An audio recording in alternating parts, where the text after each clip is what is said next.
Olá, meu nome é Carlos Barrios, um prazer estar aqui com vocês. Vamos discutir 3 informações que eu acho e julgo que foram importantes apresentadas neste ASCO 2023. A primeira em câncer de mama. A primeira delas é, obviamente, a apresentação do estudo Nathalie, que mostrou que o ribociclib, um outro inibidor de CDK4 e CDK6, também funciona em pacientes na situação adjuvante para doença receptor hormonal positiva. Este estudo tem um par de diferenças em relação ao que a gente já sabia do monarquE, e basicamente mostra que se aumenta a população de pacientes com doença inicial, na doença receptor hormonal positiva, que pode se beneficiar do tratamento. Se incluem pacientes com estadio 2, com gânglios negativos, como parte da população que poderia se beneficiar dessa estratégia. A publicação foi feita no momento em que os resultados se tornaram estatisticamente significativos e, como consequência, a gente espera que nesses próximos meses, par de ano, esta informação amadureça e se torne mais definitiva, digamos, do ponto de vista estatístico. Mas é uma boa notícia para estas pacientes, já que a gente amplia o número de pacientes que vai se beneficiar da inibição de ciclinas neste cenário, o que obviamente é importante para todos nós.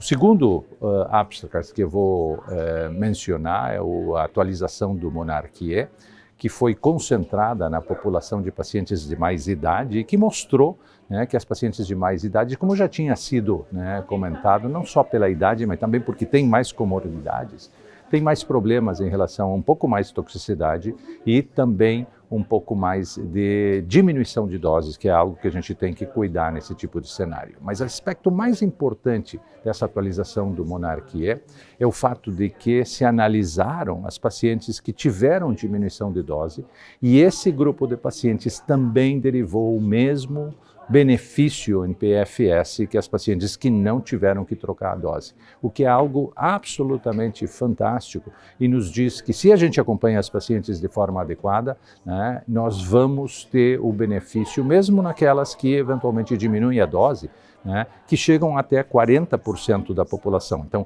certamente um conceito importante e tranquilizador em relação a isso.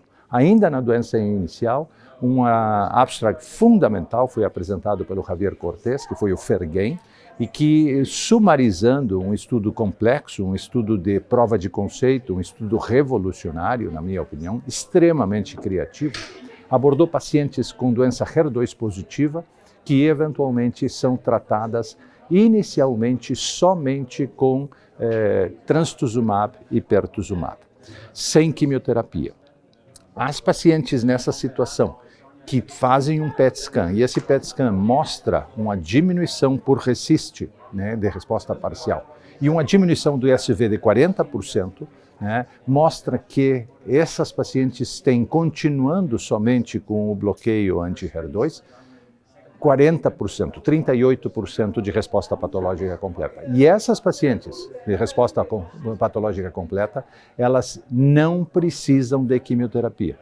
E isto sumariza que aproximadamente 30% de todas as pacientes que foram incluídas nos estudos com essas características podem ser tratadas com uma sobrevida aos 3 anos de mais de 98%, sugerindo que a gente pode, com esta tecnologia, com essa estratégia, identificar pacientes com doença HER2 positiva inicial que talvez não precisem de quimioterapia para o tratamento. A gente sempre soube que essas pacientes existiam, não tínhamos condições ainda de identificar. Então, realmente é algo que precisa ser validado, mas que certamente, me parece, vai mudar a prática clínica.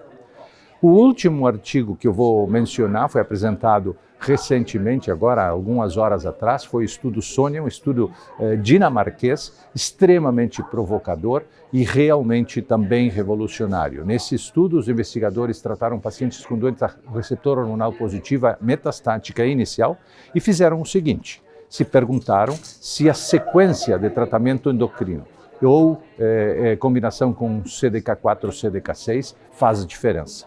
Então, a metade das pacientes foi tratada simplesmente com inibidor de aromatase, a metade com inibidor de ciclina mais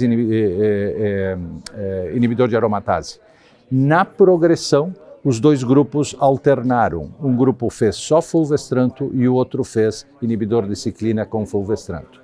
E o que o estudo mostrou é que o resultado final é que não houve diferença, sugerindo que o sequenciamento é importante e neste tipo de situação o sequenciamento mostra que fazer o inibidor de ciclina no início ou depois não faz diferença.